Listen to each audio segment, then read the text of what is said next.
Let me give you a couple early props that I'm eyeing here. I think you'll agree with one of them. And it's even like a little early in the process. I'm only looking at our show sponsors, BetMGM, right? So that's always what I'm going to cite. So even just like from, I'm looking before the show just for like we're going to talk. I know I'm going to talk about this. Like, what's the number at right now? It's already gone up a yard from where it was a couple hours ago, which is not like, like a seismic move, but it's like saying like a lot of people agree. And like, how could you not almost here? The Travis Kelce receiving yards prop in the game is now sitting at a very nice 69.5. No, it's higher than that. Other places, there's 70.5s too. I was looking at it before the show. Yeah. I almost don't care what the number is. And that does if it was 99.5, I actually still 140. Honestly, at 99.5, I think I'd still bet I think I probably would still bet the over. But yeah, once I don't think we're out of range yet to consider this bet. It is an adjustment from what we saw in the AFC Championship game. He's been lined in the low to mid 60s throughout this playoff run. I've bet it all 3 times, which is I could say it's a credit to me, but these bets could have lost. Goes over against Miami and then Buffalo, and then just goes back to look like prime Travis Kelce. Last week against Baltimore, 11 catches on 11 targets. He played unbelievably. Look, it's possible he looks like just old, not the Travis Kelce of old, but old Travis Kelce in the Super Bowl. He's looked like it a bunch of times this year. I think I kind of have to go with, my gut here and kind of what we've seen recently. And that's that when the games are biggest, this guy plays at his best. I think he's the second best tight end of my lifetime, only behind the great Rob Gronkowski. Shout out to 69. I just I'm going to play the over again on Travis Kelce. And it's an easy click of the button. And if I lose, I lose. So be it. If Kelce goes over this, what happens? Yep. Okay.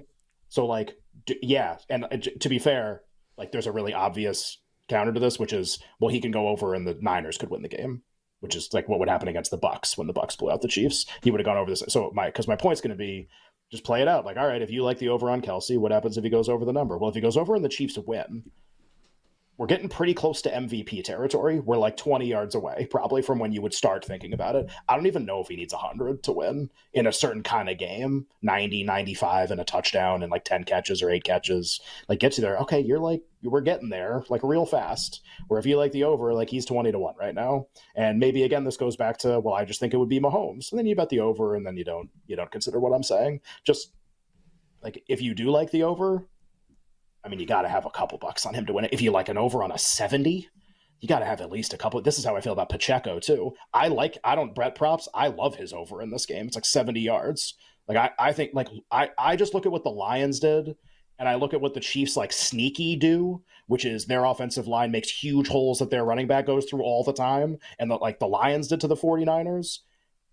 I think, and an extra week off to heal from his injuries. Yep. I think he could have just an absolute crusher game for them. But it's okay, it's 70, 71, whatever it is in the market right now. If he goes over that and look at the price to 100 plus yards, right? At 3-1, 2-1, whatever it's going to be in the alt market. God, he's an impossible price to wait. Really 100 yards wouldn't, especially for a running back where you feel like he'll run more if they're winning in the game. Man, at least, I'm not saying don't bet it and bet MVP instead. Man, you got to at least have a couple bucks on MVP. If you like these overs on these guys, we start to get into yardage territory. You throw in a touchdown where the MVP price is way more. And I think that's pretty interesting too. This one is the Kelce one. I guess just, hey man, it's a first ballot Hall of Fame tight end. And I think he's going to play really well in a big game. Great. Easy.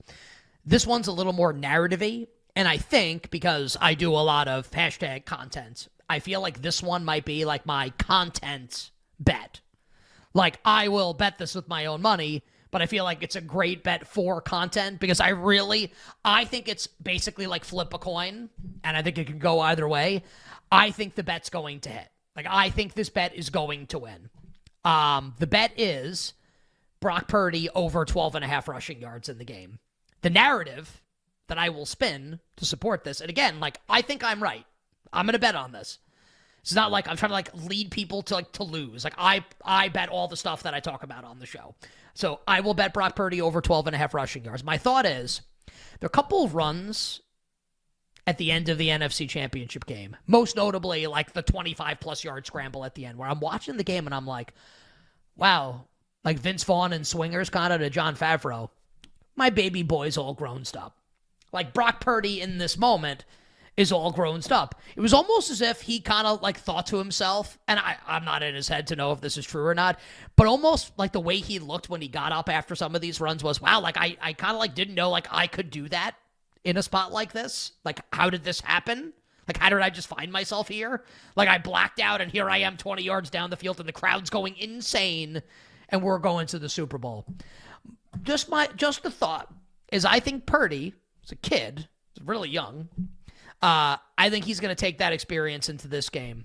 And I think there will be a couple moments in this game where Brock Purdy will have the opportunity to take off with his legs, where the Chiefs are rushing the passer, pocket collapsing, and I think Purdy's going to break off. I don't know if he's going to rush for 100 yards. He could rush for 15 yards and still go over. Maybe he rushes for 50 like he did in the NFC Championship game. I think that he will have one rush in and of itself that is longer than 12 and a half yards in this game, 13 yards or more. So that's the other prop that I'll be on. Maybe that's good bet for you then. Everybody always said, even people in the media, even like Nick and I will probably say this in the next couple of weeks. We'll be like, the Super Bowl's different. Like the timing is different, the schedule is different, whatever. Like, but I wasn't there. Like, I didn't play in the game. I don't know how different it is. How different is it playing in the Super Bowl versus another game? The interesting thing is, all week long, coaches will tell you, okay, it's just another football game. Right, we treat it like another game, and yes, you're supposed to treat it like any other football game. But at the end of the day, it's not.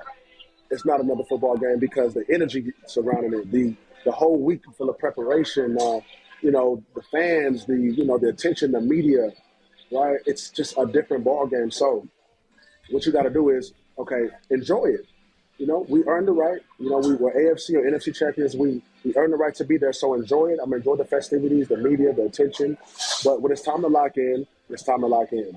And that's what every player needs to do, right? They earn the right to play in that game, and not many players get to do it. So enjoy it, but at the same time, when it's time to lock in, you got to lock in. Prisoner of the moment question here. Ken and I talked about this a little earlier because I don't know if you heard, but Luka Doncic is playing pretty well right now. His head coach Jason Kidd comparing him to Michael Jordan after last night's game and saying that he is definitely better than Dirk Nowitzki, which may or may not be true, but it's a wild thing I think for Jason Kidd to say because he played with Dirk when they won an NBA championship, beating the Miami Heat in the first year for the Miami Heat Big Three. Any thought given to Luka Doncic at price right now for NBA Most Valuable Player? Luka is 6. At our show sponsor, BetMGM. If the answer is no, that's okay. But I would like to ask you the question, good sir.